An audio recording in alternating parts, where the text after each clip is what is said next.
Donc ce soir, j'avais envie de faire ce live au sujet de la dépendance affective. Pourquoi? Parce que je me suis rendu compte ces derniers temps que j'avais beaucoup de personnes par téléphone qui n'avaient pas conscience de leur dépendance affective et qui se posaient souvent la question de savoir si elle l'était réellement ou pas. Il y a des personnes qui arrivent à l'identifier, puis il y a des personnes pour qui c'est plus compliqué parce qu'elles ne savent pas quels sont un peu les signes de dépendance affective et tout ça. Et puis parfois, il arrive aussi qu'on ait des comportements qui font qu'on n'a pas conscience qu'on fonctionne en dépendance affective. Donc le but de ce live ce soir, c'est d'être un peu plus au clair sur la dépendance affective, sur ce que c'est, comment ça se manifeste. Et pour savoir un peu, que vous sachiez un peu où vous en êtes, sachant que euh, dans notre quotidien, c'est vrai que quand on n'a pas vraiment fait un travail sur soi, ou en tout cas pas hyper productif, on a tendance à ne pas repérer qu'on est en dépendance affective alors qu'on l'est. Parce que on pense que on a des croyances qui sont soit que d'être dépendant affectif, c'est que je suis tout le temps à attendre après une relation. La dépendance affective, c'est quand j'ai l'impression que je vais mourir parce que l'autre n'est plus là, etc., etc. Mais la dépendance affective dans un quotidien, en fait, ce n'est pas que ça. Donc voilà, j'ai décidé de me baser sur comment dire sur mes cours théoriques. Alors ça c'est ce que j'ai pu moi étudier en systémie, donc tout ce qui était systémie familiale. La systémie c'est l'étude du système, donc ce sont les interactions. Coucou Pierre. Ce sont les interactions parents-enfants, les interactions dans le couple, les interactions, dans le système familial. Voilà. Et donc, dans cette formation-là, je me suis donc formée à tout ce qui était les différents types d'attachements. Voilà. Et donc, on est ressorti, on va dire, cette évidence que je voulais m'appuyer là-dessus, sur la théorie de ce que j'avais appris, parce que au moins on part sur quelque chose qui a été quand même étudié. C'est pas comment dire des vérités lancées comme ça parce que moi je les ai décrétées, mais on va se baser vraiment sur un test en particulier, voilà, qui a été créé par en fait donc qui s'appelle le monsieur qui a créé ça Hirschfeld, et donc qui a été on va dire un des pionniers de la sexologie. Et donc il a créé ce test-là avec des critères qu'il a testé sur des personnes. Et ensuite, par rapport aux réponses des personnes, il a déterminé une norme par rapport aux divers critères qui sont évalués dans le test. Et donc, avec cette norme-là et ces chiffres-là, il a permis, comment dire, d'en faire ressortir ce test-là. Alors bon, ce soir, le but, ça va pas être de faire le test, parce que déjà, je vais pas parler de toutes les parties du test, et puis que derrière le test, en fait, il y a des calculs à faire particuliers, et qu'en fait, c'est seulement les experts et les pros, en fait, hein, qui peuvent vous faire ce test. Mais par contre, je vais me servir pour vous expliquer ce que c'est que la dépendance affective exactement. Je vais me servir en fait des items qu'il a proposés par rapport aux évaluations. Et puis, du coup, ce que moi j'en ai fait ressortir par rapport à ça. Déjà, ce qu'il faut savoir, c'est qu'on est tous des êtres interdépendants. Donc, l'interdépendance, c'est la relation saine, c'est-à-dire une relation dans laquelle personne va être dans le sacrifice et il n'y a pas de souffrance dans ces relations-là parce qu'il y a une bonne communication, parce qu'il y a de bons échanges, parce que rien ne pose problème et que les couples sont heureux d'être ensemble. Quand il y a la dépendance affective, alors moi j'aime pas trop l'appeler justement dépendance affective parce que finalement on est tous dépendants affectifs. Moi j'appelle ça plutôt l'hyperdépendance affective.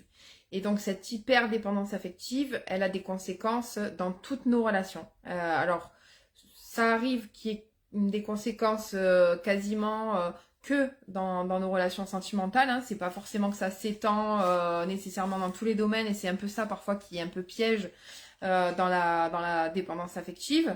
Mais en attendant, ce sont des comportements qu'on peut retrouver soit que dans notre vie sentimentale, soit dans notre vie sentimentale, et aussi parfois dans notre vie amicale, dans notre vie professionnelle, avec nos enfants, etc. Je viens de me rendre compte que j'ai pas éteint mes notifications. Alors attendez, je vais mettre mes notifications en silencieux. Voilà. Hop, voilà, c'est fait. Donc voilà, donc du coup, pour me baser sur quelque chose quand même de scientifique et d'étudier, donc j'ai pris mes petits papiers, j'ai fait en fait, on va dire, j'ai un peu décortiqué ce test pour pouvoir mieux vous en parler. Parce que la dépendance affective, on s'en rend pas forcément compte au quotidien, parce que déjà c'est un mode de fonctionnement habituel pour nous. Et puis, parfois on voit la dépendance affective comme que des choses un peu catastrophiques et tout ça, mais en fait c'est des choses qui peuvent être parfois un peu en sourdine dans un quotidien, et donc on n'y fait pas forcément attention, et donc c'est là que les dysfonctionnements se mettent en place dans nos relations sentimentales. Voilà, j'espère que j'ai été un peu claire pour cette présentation. Donc par rapport à ce que j'ai décortiqué du texte, bon déjà ce qu'il faut savoir c'est que la dépendance affective, elle est directement liée à l'estime de soi. Donc la définition que moi j'en donne de l'estime de soi, c'est en fait c'est d'être aligné avec ses valeurs et surtout de pouvoir poser justement les limites de façon saine par rapport à nos valeurs. Et que quand justement on pose pas des limites de façon saine par rapport à nos valeurs, ou qu'on n'incarne pas nos valeurs, ou que le couple dans lequel on est aux antipodes de nos valeurs, c'est là qu'il y a une hyper dépendance, parce que ça veut dire qu'on reste dans une relation qui nous met forcément en souffrance puisqu'on n'est pas en accord avec nos valeurs là-dedans, ou que l'autre, vu qu'on pose pas de limites, vient piétiner nos valeurs. Et donc on estime, c'est là l'histoire de l'estime de soi aussi, c'est qu'on estime que l'autre vaut plus ou vaut mieux que nous, nos propres valeurs. Voilà. Donc ça crée carrément un déséquilibre. Donc par rapport à l'estime de soi, la dépendance affective, d'après le test de Hirschfeld, elle vient toucher 4 items vraiment importants que moi je retrouve dans tout le quotidien de mes clients sous une forme ou sous une autre. Donc les 4 items importants que vient toucher la dépendance affective, il y en a 5 pardon, que j'en ai repéré, pardon. C'est donc la prise de décision, donc difficulté à prendre la décision sans que notre décision en gros dépende de l'autre. Il y a une posture d'attente. En fait, on attend que les autres prennent plus soin de nous que nous-mêmes. Il y a une difficulté à vivre pour soi et pas que pour les autres, ou se sacrifier pour les autres. Il y a une histoire de regard des autres qui compte, mais de façon excessive. Et ensuite, il y a aussi une posture de suiveur, c'est-à-dire qu'on a du mal à être meneur dans un groupe, meneur peut-être dans le travail, meneur dans la famille, mais on est plutôt suiveur, et on va se ranger aux décisions qui vont être prises par les autres sans pour autant s'affirmer. Donc derrière, il y a une histoire aussi d'affirmation de soi, évidemment. Voilà, donc je vais un petit peu vous citer par rapport au test, donc ce qu'il est ressorti des propositions du test. Alors le test, comment il est évalué, c'est que les personnes s'auto-évaluent, et elles mettent des critères. Donc le 1 c'est pas caractéristique de moi, le 2 c'est un peu caractéristique de moi, le 3 c'est assez caractéristique de moi, et le 4 c'est très caractéristique de moi. Donc ça permet un peu de mesurer le degré dans chacun des items auquel on en est. Je vous répète encore, ne faites pas le test pendant ce live, parce que le test n'est pas complet, parce qu'il y avait des éléments qui concernaient pas la dépendance affective, et que en plus derrière il y a des calculs particuliers à faire, donc ce serait complètement faussé. Donc voilà, donc ne vous faites pas une opinion. L'idée c'est de savoir sous quelle forme, si je suis dépendant affectif, sous quelle forme ça se manifeste concrètement dans mon quotidien. Donc, par rapport au premier item dont je vous ai parlé, la difficulté à prendre des décisions, donc dans le test de Hirschfeld, il y a 2 items qui concernent ce postulat-là. C'est quand j'ai une décision à prendre, je demande toujours un avis. Donc ça, c'est la première des phrases. La deuxième, c'est j'ai beaucoup de difficultés à prendre moi-même des décisions. Voilà, donc ça se manifeste dans un quotidien de personnes X ou Y comme vous et moi. C'est que j'hésite, j'ai peur de prendre la mauvaise décision, comment dire, j'ai besoin de l'aval des personnes qui sont autour de moi pour prendre la décision. Donc ça, comment dire, ça manifeste un manque de confiance en soi. Ça fait dégager du coup même à la personne qui a du mal à prendre des décisions, son manque de confiance en elle vis-à-vis des autres.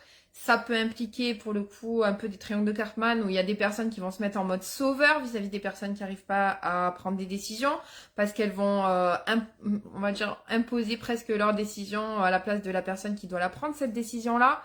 Il y a des personnes qui vont par protection vouloir vous aider dans vos décisions mais qui n'ont pas forcément les mêmes valeurs que vous et vont vous faire prendre peut-être des décisions qui sont pas en accord avec vos valeurs, etc. etc. Donc vous voyez, une difficulté de prise de décision peuvent en découler plein de choses. Il y a aussi l'histoire de prendre des décisions de quitter quelqu'un, une relation dans laquelle on n'est pas bien. On va être sans arrêt en fait en ballottage parce que justement on se connaît pas bien par rapport à nos valeurs, on n'est pas bien au clair avec nos limites non plus. Donc qu'est-ce que je fais? Je le quitte, je reste, je quitte, je reste. Par rapport aux prises de décision aussi en amont, il va y avoir voilà, mon compagnon, ma compagne a tel ou tel comportement, qui a raison, qui a tort. On va chercher et finalement en fait on trouvera jamais parce que là on est en train de se fier entre guillemets à quelque chose qui est à l'extérieur de nous, mais la réalité c'est qu'on doit se fier à nous-mêmes. C'est-à-dire par rapport à mes valeurs, est-ce que pour moi cette personne-là, on est ok ou on n'est pas ok? Est-ce qu'elle est dans le respect de mes valeurs ou est-ce qu'elle l'est pas? Voilà, donc par exemple pour les histoires de prise de décision. Ensuite, donc il y a le deuxième item dont j'ai parlé, c'est la posture d'attente que les autres prennent plus soin de moi que moi-même. Alors là, les items dont je parle, ça va être je crois que les gens pourraient faire beaucoup plus pour moi s'ils le désirent. Il va y avoir je suis facilement découragée quand je n'obtiens pas ce dont j'ai besoin des autres. Il va y avoir je dois avoir quelqu'un qui m'est très proche. Donc là, ça va être moi j'ai absolument besoin d'un meilleur ami, d'une meilleure amie, absolument besoin d'un chéri, d'une chérie, absolument besoin de mes parents, absolument besoin de quelqu'un qui fasse un peu béquille pour moi. Ensuite, dans cet item-là, il y a j'ai besoin d'avoir une personne qui me mette au-dessus des autres. Donc ça veut dire qu'on a, pour se sentir valorisé ou pour se mettre en valeur, en tout cas pour nous sentir valorisés, on va avoir besoin que ce soit l'extérieur qui nous apporte ça, plutôt que de le faire par nous-mêmes. Ensuite, j'ai tendance à attendre trop des autres. Il y a aussi je n'aime pas acheter des vêtements moi-même. Il y a je pense que je n'obtiens jamais vraiment tout ce dont j'ai besoin des autres. Donc ça va être en particulier une posture un peu de sauveur. C'est-à-dire que le sauveur, il va donner pour avoir la reconnaissance de sa place auprès des autres. Et par contre, il va être très triste et se sentir très esseulé parce que pour le coup, en fait, il va jamais faire de demande aux autres. Donc il pense tout le temps ça. Il pense tout le temps que les autres ne lui donnent pas assez. Ensuite, il y a l'item voilà. Je préférerais rester libre de relations intimes avec les autres que de risquer des déceptions. Alors là, par exemple, c'est symptomatique d'un manque de confiance de nos ressources internes. Parce que la déception, déjà, n'est pas mortelle. Donc, on va pas mourir d'une déception si on a les ressources en soi pour se gérer et assez d'autonomie pour gérer la déception, la tristesse, peut-être le deuil d'une relation derrière à faire. Donc ça, par exemple, c'est le symptôme de manque de confiance en soi. Parce que c'est manque de confiance en ses ressources pour traverser une situation compliquée. Ensuite, il y a j'ai toujours eu la peur terrible que je perdrais l'amour et l'appui des gens dont j'ai désespérément besoin. Donc là, on est un peu dans des termes forts, c'est-à-dire dont j'ai désespérément besoin. Donc là, vous voyez, bon, on voit toute l'étendue d'une hyperdépendance. Et ensuite, il y a je me sentirais impuissant ou impuissante si j'étais abandonnée par quelqu'un que j'aime. Voilà, donc tout cet item-là, c'est donc, je le répète encore, ça c'est une posture d'attente, que ce soit les autres qui prennent soin de mes besoins, qui prennent soin de mes valeurs, plutôt que de prendre la responsabilité de moi-même m'occuper de moi. et de poser encore, pareil, les limites justes par rapport à mes valeurs, etc. Donc, comment ça se manifeste dans le concret? Pour donner des exemples concrets, ça va être, je vais attendre que mon mari s'occupe du ménage, mais comme il le fait pas, je vais le faire à sa place. Au lieu de, par exemple, m'occuper de mon besoin, moi, mon besoin de faire une pause, par exemple, parce que j'ai pas envie de faire le ménage aujourd'hui, et de peut-être faire une demande.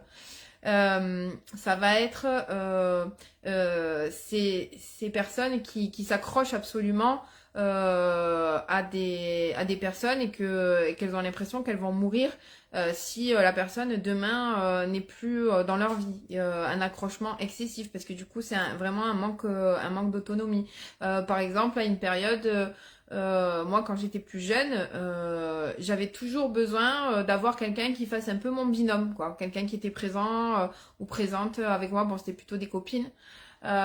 Mais comme si ma vie, elle avait pas plus d'intérêt que ça ou pas plus de sens si j'avais pas cette personne-là pour partager plein de choses avec elle, etc.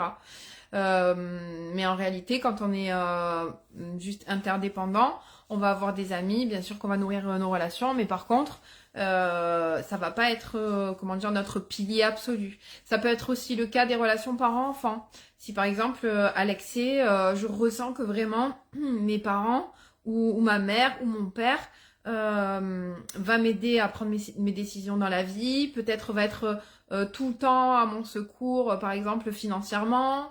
Voilà, c'est plutôt que de croire en mes ressources et de me construire de façon à moi-même me protéger, me mettre à l'abri, moi-même me rassurer et nourrir ma vie aussi de façon à ce que ce soit pas systématique que j'ai besoin des autres pour la nourrir.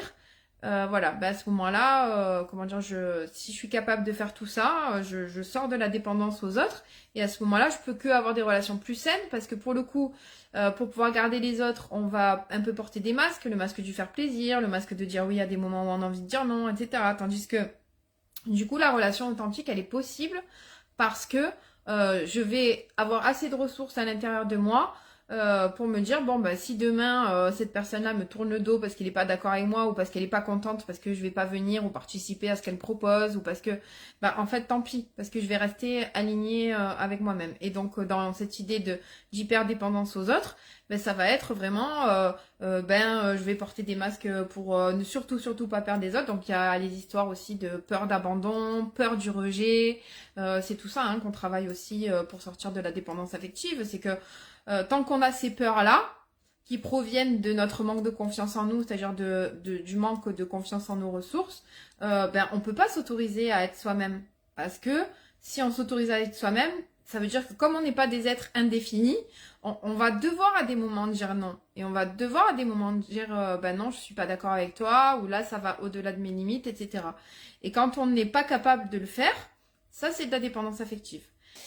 Ensuite, donc il y a l'idée de la difficulté à vivre pour soi. Donc la difficulté à vivre pour soi, dans ce test-là, c'est l'idée de perdre un ami intime mais terrifiante. Et je serais complètement perdue si je n'avais pas quelqu'un qui m'est cher. Donc ça revient un petit peu au même que l'item précédent. C'est que on vit que parce que les autres vivent. Et c'est-à-dire que si demain on perd quelqu'un dans nos relations, en fait on se sent plus vivant. Et c'est là où par exemple, moi j'ai des personnes qui m'appellent en me disant mais là j'ai l'impression que en fait la personne elle vient de me quitter ou on vient de se séparer et j'existe plus quoi. Et c'est comme ça en fait qu'on arrive en dépression dans les ruptures parce que du coup, par rapport ne serait-ce qu'à nos besoins vitaux, on s'en occupe même plus. C'est-à-dire qu'on dort plus, on mange plus, on n'a plus de vie sociale parce qu'on n'a même plus envie de sortir. Émotionnellement, quelque part, on se chamboule en plus en se fixant, en faisant des fixettes sur ce manque, sur cette perte, sur ce deuil, etc. Et donc, ne serait-ce que nous-mêmes, on se met, et parce qu'aussi il y a cette dépendance-là, dans un état comme si on n'existait pas en fait. Parce que quand on regarde, si on mange plus, qu'on dort plus, qu'il y a plein de choses qu'on fait plus pour nous et qui sont vraiment des choses vitales, quelque part c'est comme si je m'annihile quoi. J'annihile ma vie. C'est-à-dire que je suis tellement dépendant de l'autre que ben moi, je m'oublie complètement, je m'oublie carrément, je n'existe plus sans l'autre. Voilà, elle est là l'hyperdépendance. Voilà. Ensuite, donc il y a cette histoire de regard des autres qui compte à l'excès. Alors là, justement, il peut ne pas y avoir justement cette idée que je n'existe pas sans l'autre, parce qu'on va se rendre compte que bon, bah, sans l'autre, on existe quand même, tout ça, on s'est remis de rupture et tout ça. Mais le truc un peu vicieux, c'est que dans nos interactions, par exemple au travail, dans nos interactions avec les amis, si le regard des autres, si on n'est pas plaisant aux yeux des autres, au regard des autres, ben on va avoir tendance à aller à esquiver en s'effaçant, on va avoir tendance à ne pas oser parce que on va se dire ben non, si je dis ça ou si je fais ça ou si je pose cette limite là, l'autre va me rejeter, donc on fait pas. Mais du coup, ça donne une dépendance affective un peu silencieuse et un peu discrète parce que celle-là, on la voit pas vraiment. Et pourtant, par rapport au test dont je vous parle, pourtant il y a au moins, allez, je vais les compter, 3, 6, 3, 9. Il y a au moins 15, il y a au moins 15 items qui dénotent de cette forme de dépendance affective qu'on ne détecte pas vraiment au quotidien. Et pour moi, il est là un petit peu le secret en fait en dessous de cette dépendance affective qu'on voit pas forcément, c'est qu'on va être en capacité de vivre sans quelqu'un d'autre, on va se remettre quand même de certaines ruptures, sans pour autant nécessairement se jeter dans d'autres histoires, etc., par peur de ne pas exister. Mais finalement, il y a quand même du trop parce que cette dépendance, elle nous empêche de vivre, elle nous empêche de nous épanouir. Et puis surtout, dès qu'on est à nouveau en relation, ben, on va se remettre à s'effacer, à se remettre en retrait, à porter des masques de fais plaisir, sois parfaite, ne dis rien, etc., etc. Donc voilà. Donc du coup, par rapport à comment ça se manifeste dans ce test-là, donc il y a je fais mon meilleur travail quand je sais qu'il sera apprécié. Donc en fait, c'est pas je fais mon meilleur travail pour moi-même à mes propres yeux parce que ça a de la valeur pour moi, parce que je suis vraiment, je me réalise dans ce que je fais. Non, c'est je fais mon meilleur travail quand je sais qu'il sera apprécié en gros par les autres. Ensuite, il y a enfant, faire plaisir à mes parents était très important pour moi. Donc là, on en vient vraiment au schéma d'enfance par rapport auquel on a été éduqué. C'est-à-dire bon ben fais-moi plaisir, travaille bien, etc., etc. Et donc on va se construire avec ce schéma-là dans les yeux des autres. C'est-à-dire que tellement que nos parents nous montraient que c'était important pour eux, etc., etc., ben, du coup, nous, on a enregistré ça comme étant une vérité que faire plaisir aux autres ou aux personnes, entre guillemets, auxquelles peut-être on va se sentir un peu soumise, ben, ça va être vraiment, ça de l'amour. Et en fait, c'est pas une histoire d'amour, c'est que juste on a été éduqué comme ça. Et le problème de ça, c'est que quand on se dit qu'enfant on devait faire plaisir à nos parents et que c'était très important pour nous, ben, qu'est-ce qu'on va faire dans nos relations sentimentales? On va être tout le temps dans le faire plaisir à l'autre. Et bien souvent, et quand il y a de l'hyperdépendance, on va faire plaisir à l'autre au détriment de nous-mêmes, au détriment de nos propres besoins et surtout au détriment de nos limites. Parce que finalement, du coup, vu que moi j'ai été éduquée dans le faire plaisir aux autres, à quel endroit elle se situe ma limite? Puisque personne m'a expliqué ma limite à aucun moment. Voilà, donc après, il y a un autre item, c'est désapprouvé par quelqu'un qui m'est cher et très douloureux pour moi. Donc là, c'est pareil. Là, c'est encore cette peur du rejet. Ou voire même cette peur d'abandon, parce que les blessures de rejet et d'abandon, elles se ressemblent assez, elles sont assez proches l'une de l'autre. Et donc là, c'est vraiment de ne pas supporter de pouvoir être désapprouvée. Donc, qu'est-ce que ça va donner, par exemple, dans un quotidien? Ça va être que, même si mon conjoint ne plaît pas à mes parents, du coup, je vais avoir tendance par exemple, à quitter mon conjoint ou à rentrer dans l'auto-sabotage de mon couple parce que mon conjoint déplaît à mes parents. Ça va être, par exemple, qu'est-ce que ça va être? Enfin, je pense que vous comprenez, un peu ce que je veux dire, mais en gros, un ami qui va désapprouver peut-être ce que vous faites, vous n'allez pas oser faire ce que vous vouliez faire parce que vous savez que derrière l'ami va désapprouver ce que vous faites. Pareil dans le travail aussi. Dans le travail, on retrouve énormément de symptômes aussi de tout ça. C'est-à-dire que je vais pas oser m'affirmer dans mon travail parce que je risque d'être désapprouvée par l'équipe, parce que telle ou telle personne qui fonctionne pas forcément de façon saine, elle va se retourner contre moi et tout ça. Et c'est comme ça en fait qu'on manque d'affirmation de soi et qu'on perd en estime de soi parce que du coup on est désaligné par rapport à nos valeurs, puisque ce que va penser l'autre va compter plus que ce que moi j'ai envie de faire réellement au fond de moi. Donc là c'est encore des masques qu'on porte. Ensuite, donc il y a je suis rapidement d'accord avec l'opinion exprimée par les autres. Donc ça c'est le côté influençable qu'on peut avoir parce que on n'est pas bien ancré dans nos valeurs, on n'est pas bien au clair avec nos limites. On va dire en tout cas des personnes qui vont avoir comment dire une certaine aura ou une certaine importance à nos yeux va pouvoir très facilement nous faire changer d'avis. Mais du coup, ce côté-là, il y a aussi le côté où un manipulateur qui passe par là peut très facilement retourner la situation, vous faire penser que c'est vous qui êtes en tort, peut très facilement vous faire vous remettre en question, parce que comme pareil, encore il y a quelque chose de pas solide par rapport aux valeurs, par rapport à l'estime de soi, va vous faire vous remettre en question outre mesure par rapport à vos propres limites, et donc comment dire, vous faire changer d'avis alors que vous étiez parti comment dire en sachant que vous étiez au clair avec vous-même, va pouvoir complètement vous déstabiliser parce que d'un coup il aura retourné la situation pour que vous changiez d'opinion. Par exemple, pour vous donner un exemple dans le concret, moi j'ai des personnes qui à la base n'aimaient pas tout ce qui était libertinage et tout ça, et leurs compagnons, bon c'est beaucoup des femmes avec des hommes, mais bon ça peut arriver aussi peut-être avec pour des hommes à des femmes, mais a réussi à leur faire modifier en fait leur perception, alors qu'à la base elles n'avaient pas du tout envie, et que du coup après elles ont regretté parce qu'elles m'en ont parlé pendant les rendez-vous que j'avais avec elles, ont réussi à leur faire changer d'opinion par rapport au libertinage par exemple. Et du coup après, mais comme elles s'étaient complètement désalignées par rapport à ce qu'elles ont fait dans le concret, elles se sont senties vraiment profondément trahies dans leur chair, parce qu'au final, en acceptant, elles se sont trahies elles-mêmes, par exemple. Voilà, pour vous donner un panel de choses jusqu'où ça peut aller, en fait, ce genre de symptômes-là. Ensuite, ça me gêne beaucoup quand quelqu'un découvre une erreur que j'ai faite. Donc là, c'est pareil, c'est comment dire, c'est encore la peur du rejet ou la peur de l'abandon. J'ai peur qu'on me délaisse parce qu'en fait, je me suis trompée. Et ça peut être hyper discret. C'est qu'on va pouvoir s'arranger soit pour qu'on ne nous remarque pas, soit qu'on remarque pas nos erreurs. Ça va être, je vais avoir tendance à procrastiner parce que je veux tellement tout que soit parfait, parce qu'il y a un côté aussi derrière, du coup je veux que tout soit parfait parce que comme ça au moins on pourra rien me reprocher.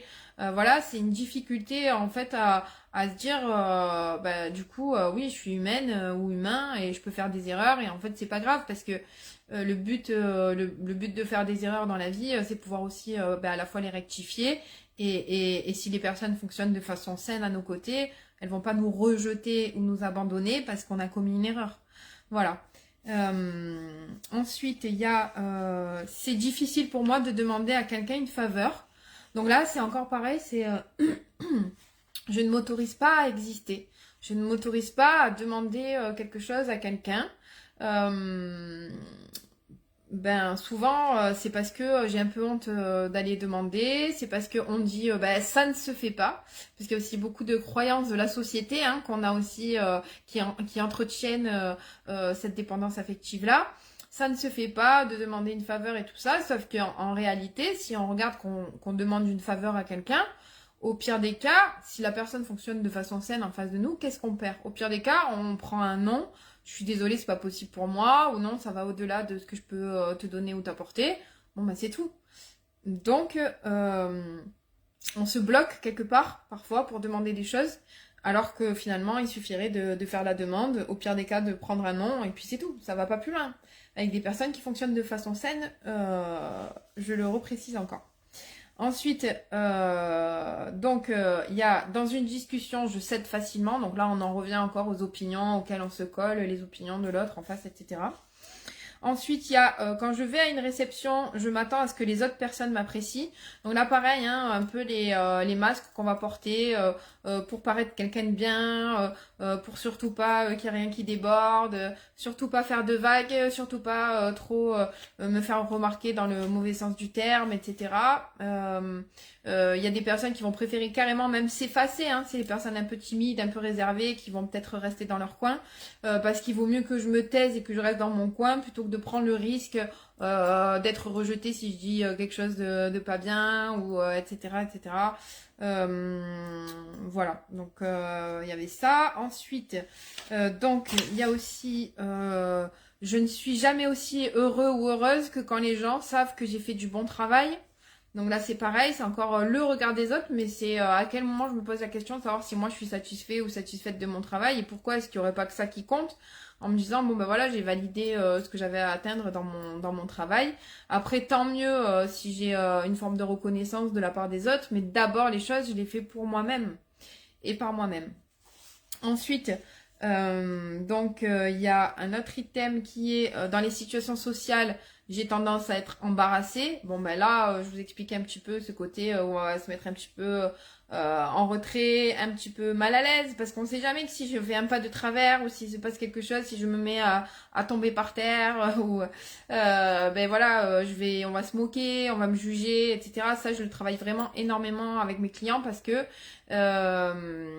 ça peut vous empêcher d'évoluer dans votre vie, ça peut vous empêcher du coup de prendre confiance en vous parce que ce côté-là, cette peur du rejet, cette peur de l'abandon de la personne qui va me délaisser, etc., va faire que tous les pas que je vais pas oser faire, ou alors je vais me casser la figure qu'une seule fois, mais du coup je vais prendre ça comme une généralité, donc je vais pas oser continuer, je vais pas oser continuer à me développer, je vais pas oser continuer à m'épanouir, parce que je me sens embarrassée si je me trompe ou si je fais une erreur, etc.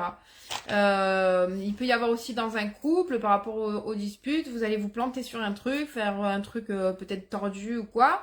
Quelqu'un qui va fonctionner en mode bourreau en face de vous, bah, du coup va vous dire, ah mais t'as vu, là t'as fait n'importe quoi, etc., etc., et qui va vous blâmer, qui va vous sortir des trucs horribles, alors qu'en fait il n'y a pas lieu d'être, parce que on peut se tromper, on peut faire des erreurs et tout ça, mais bon, il n'y a pas grand chose qui soit irrattrapable. Donc ça, c'est encore de la manipulation, c'est quelqu'un qui va profiter justement que vous ayez cette peur de l'abandon et cette peur du rejet pour pouvoir abuser et vous mettre dans une posture où quelque part il vous soumet ou elle vous soumet. Voilà. Ensuite, j'en suis là. Donc, lorsque je rencontre de nouvelles personnes, j'ai peur de ne pas faire les choses correctement. Donc, on en revient toujours encore à la même chose. Je vais pas continuer à vous faire mon laïus là-dessus. Et il y a ensuite, je pense que les gens ne réalisent pas comme ils peuvent facilement me blesser. Voilà, alors je pense que les gens ne réalisent pas comme ils peuvent facilement me blesser, c'est parce qu'on a tendance, pour le coup, à être un peu effacé, en retrait, quand on se sent blessé, à ne pas s'exprimer, ou alors à s'exprimer, mais parfois quand c'est en face de personnes un peu virulentes, à ne pas poser de limites, parce qu'il y a systématiquement des limites à poser quand quelque chose nous blesse, etc. Et donc, il y a aussi, dans l'idée de certaines choses qui nous blessent, peut-être qu'on va être beaucoup plus sensible justement à la critique et que ça va nous faire mal parce qu'on prend tellement les autres, comme plus important que nous, que la vie des autres, l'opinion des autres sur nous, va être plus important que ce que nous, on a pu construire à l'intérieur de nous. Donc, effectivement, il y a des personnes qui peuvent ne pas se rendre compte qu'elles vont blesser la personne, parce que l'estime de soi est tellement basse qu'il suffit de faire ça pour que en fait la totalité de l'estime de soi s'écroule. Voilà. Donc il y a aussi cette idée-là. Donc d'où l'idée vraiment de reconstruire l'estime de soi, de faire un point par rapport à nos valeurs, d'être au clair par rapport à nos limites, d'arrêter de se dire qu'il y a des généralités et des règles partout et pour tout. En vérité, la seule règle qu'il y a par rapport à notre société, c'est la loi. C'est-à-dire qu'à partir du moment où on est hors la loi, évidemment qu'on est hors des limites acceptables. Maintenant, à partir du moment où on est sous couvert de la loi et dans les lois, on peut tout choisir. Il n'y a rien qui est, plus répréhensible qu'autre chose. Donc, et c'est là où on devient notre propre repère plutôt que de se regarder dans les yeux des autres en se disant, ah ben tiens, elle a raison, ou les conseils des copains, des copines qui vont nous dire, ah ouais, mais moi à ta place, ah ouais, non, mais ça c'est pas normal, alors que en fait ça fait peut-être vous partie de vos normes ou à l'inverse. Personne n'a les mêmes normes.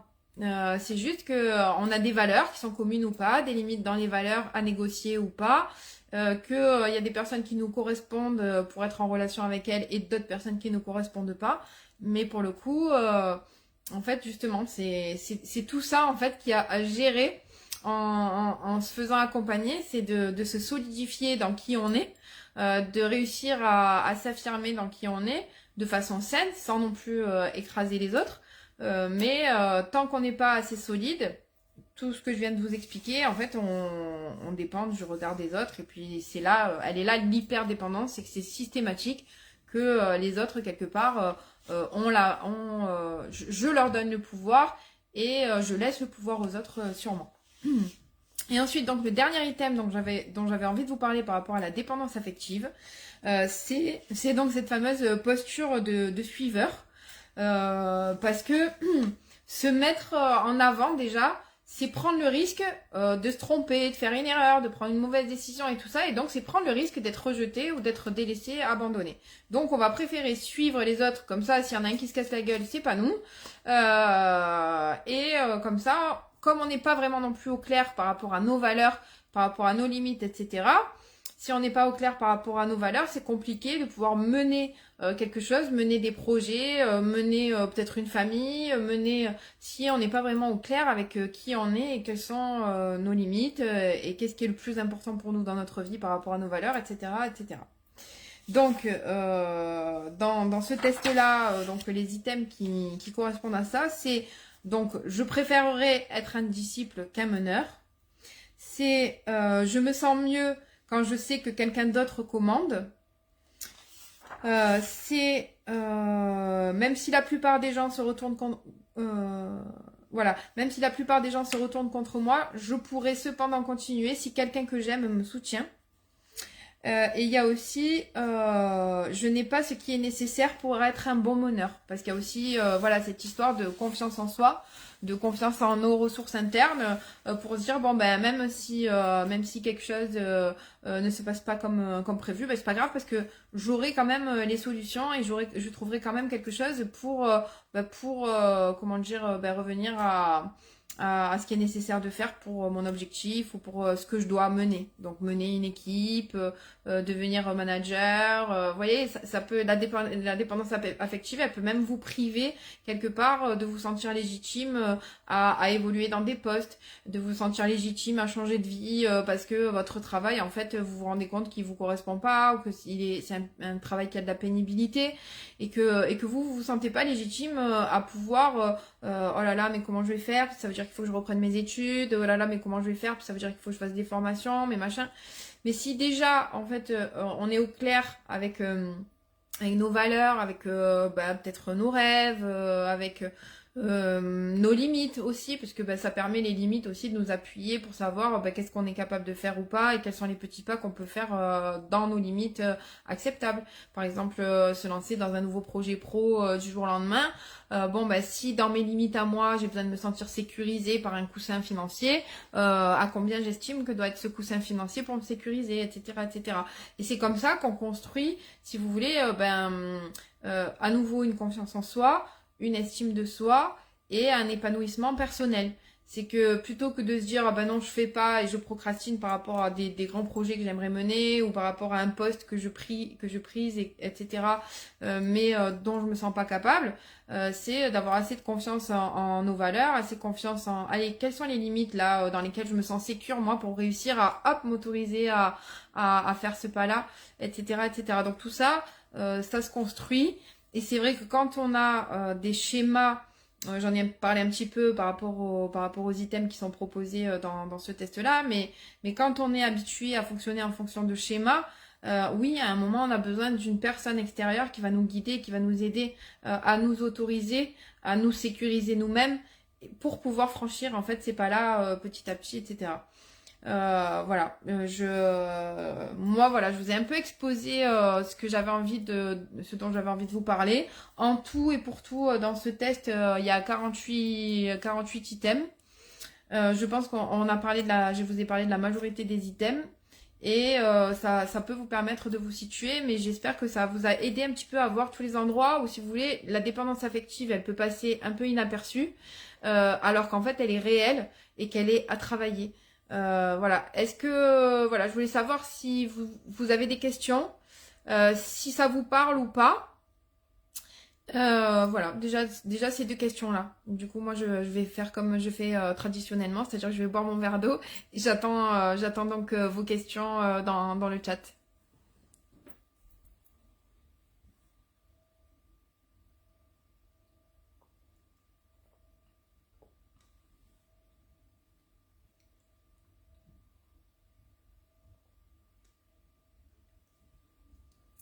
Merci Agnès, je vois ton retour, c'est gentil.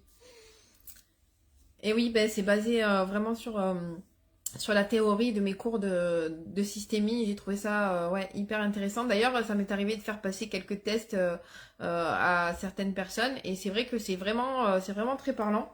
Et pour vous compléter un peu l'info, dans ce test, qu'est-ce que eux ils évaluent comme sous-thème?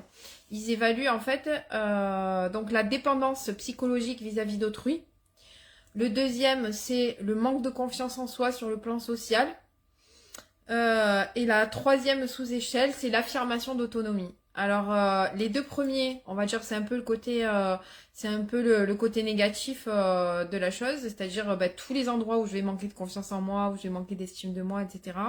Et par contre, j'en ai pas parlé parce que le but c'était vraiment qu'on s'axe un peu sur les symptômes de la dépendance affective qu'on pouvait éventuellement ne pas connaître ou reconnaître. Mais le dernier item, c'est l'affirmation d'autonomie. C'est-à-dire à l'inverse, quand on affirme qu'on est autonome par rapport à certaines choses.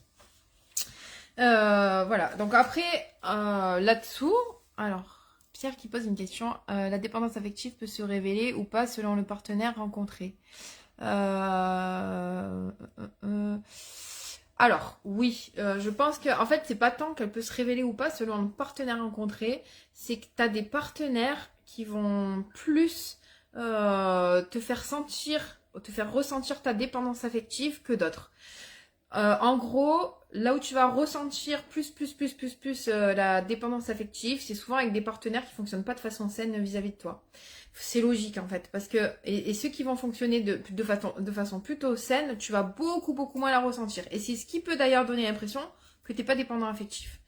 Ça peut faire partie des pièges effectivement de non moi je suis pas dépendant affectif parce que j'ai eu des relations où ça se passait très bien, et ça se passait très bien parce qu'en réalité le partenaire en face ne va pas t'en demander trop, ne va pas te tirer trop sur la corde par rapport à tes limites, ne va pas te mettre dans des situations malaisantes. Tandis que le partenaire qui va fonctionner de façon toxique, ben forcément, qu'est-ce qu'il va faire? Il va aller, buter dans tes limites. Il va aller te prendre beaucoup plus que ce que toi tu peux donner. Il va profiter de toi, quoi, quelque part, parce que comme toi, ben pour pas être rejeté, pour pas être abandonné, du coup, t'as eu l'habitude de rentrer dans ce système-là où je donne au-delà de ce que je devrais donner. Voilà, c'est ce qui va faire que, si tu veux, c'est pas qu'il y a des relations dans lesquelles on est dépendant et d'autres dans lesquelles on n'est pas dépendant.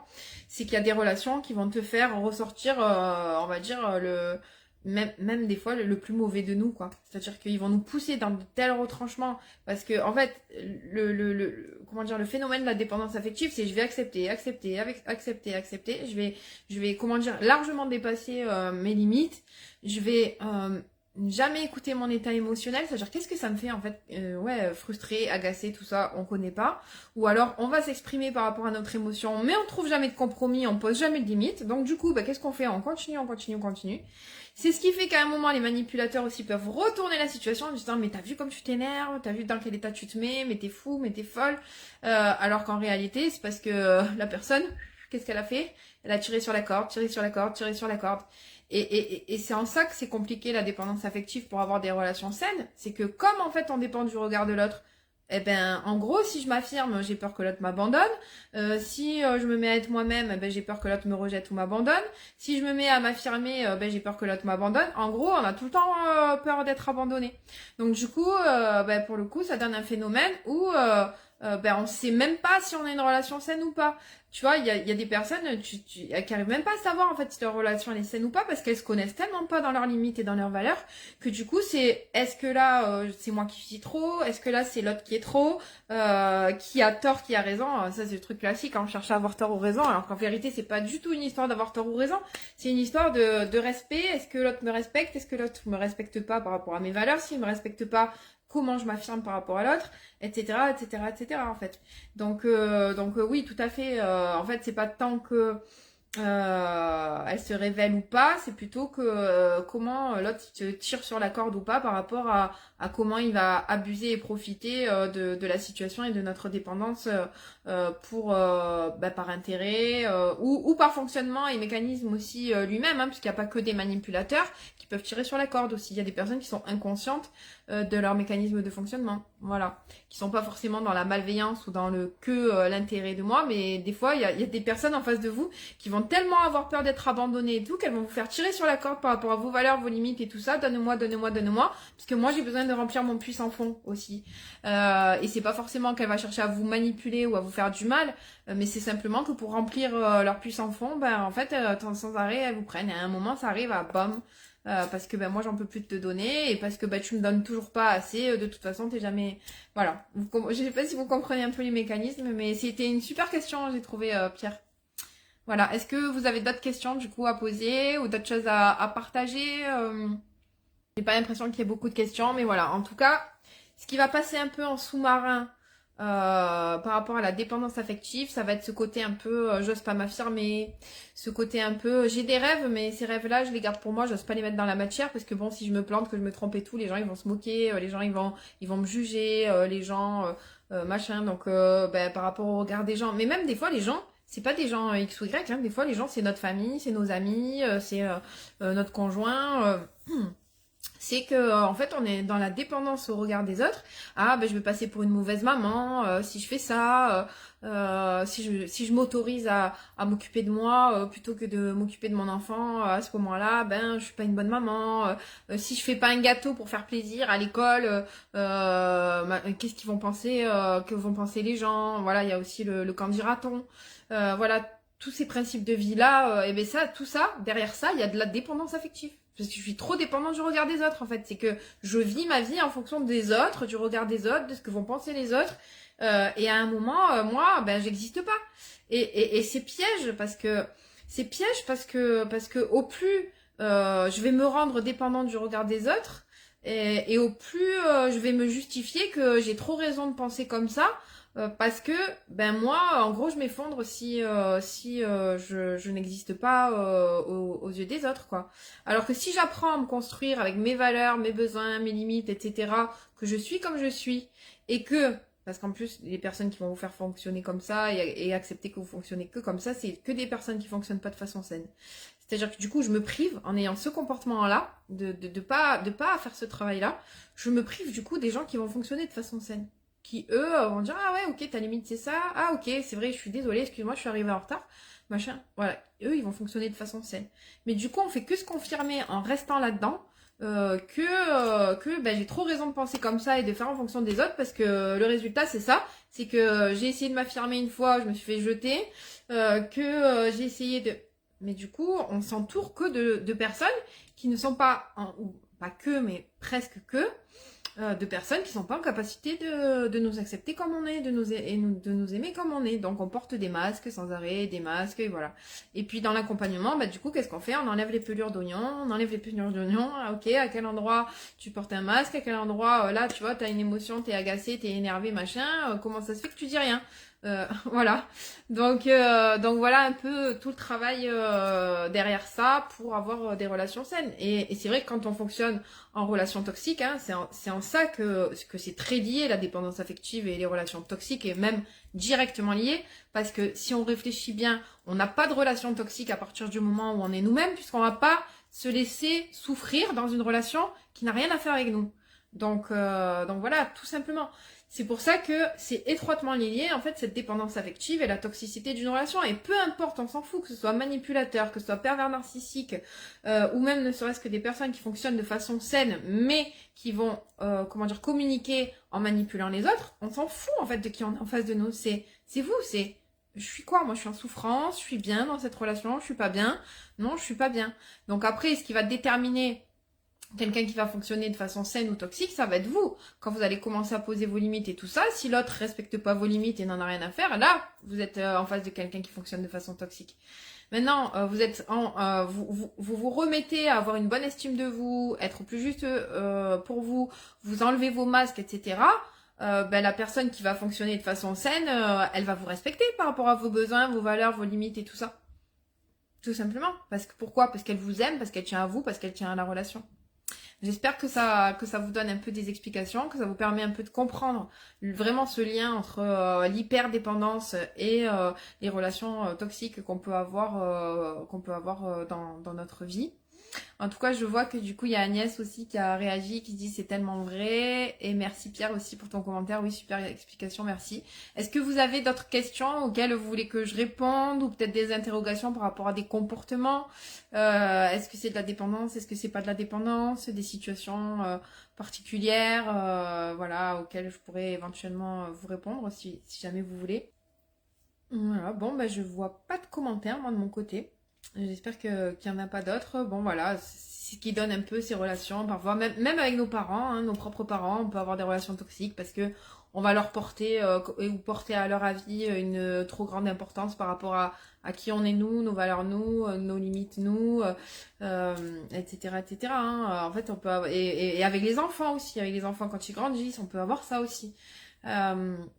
Donc voilà, faire un vrai travail de fond pour savoir qui on est, quelles sont nos limites, apprendre à écouter nos émotions, apprendre la posture qu'on prend aussi quand on est en dépendance affective, ou les postures qu'on prend quand on est en dépendance affective et tout ça, c'est hyper important parce que après, une fois que vous avez travaillé tout ça dans vos relations, vous pouvez plus avoir de relations toxiques parce que déjà, comme vous vous êtes bien construit, vous avez appris à vous donner de l'amour, à vous aimer, à vous occuper de vous, à vous faire une vie épanouissante et tout ça. Vous dépendez beaucoup moins des autres parce que vous avez repris confiance en vos ressources pour vous construire une vie saine et que l'autre soit là ou soit pas là, c'est la même chose. Ça m'empêchera pas de vivre et ça m'empêchera pas de me sentir bien et de m'épanouir dans ma vie de façon saine. Et ça oblige en fait à ce qu'il n'y ait que des relations saines autour de vous, en tout cas la plupart, et à refuser ce qui va pas être sain dans votre vie parce que vous vous direz, mais en fait, moi les personnes qui fonctionnent pas de façon saine, enfin moi souvent à la fin de l'accompagnement, mes clients ils supportent plus hein, les gens qui fonctionnent pas de façon saine parce que ils les repèrent, ils les voient et puis ils ont tellement accepté auparavant qu'en fait ils s'éloignent petit à petit, après sans pour autant que ça fasse toujours des étincelles, hein. Mais non, je vois plus d'intérêt à cette relation-là parce que je comprends bien qu'avec cette personne-là ou cette personne-là, je peux pas être moi-même et que ça me convient plus. Ça me convient plus parce que j'en ai trop souffert en fait de trop donner, de trop me plier aux autres pour leur faire plaisir, pour ne pas me faire rejeter, pour ne pas être abandonnée, etc., etc. Voilà, bon j'espère que ça vous aura aidé ce live. Je sais pas si ça a coupé ou pas parce que je vois plus du tout de commentaires, mais en tout cas voilà, je vais enregistrer ce live en replay. Je vous souhaite une très belle soirée à toutes et tous. Et puis si jamais vous avez des questions, vous savez qu'il y a une conversation associée à chacun des lives, donc posez vos questions dans le chat si besoin, si j'ai pas pu y répondre ce soir. Voilà. Je vous souhaite une très belle soirée et puis je vous dis à bientôt Pierre. Au revoir, belle soirée à tous. Au revoir.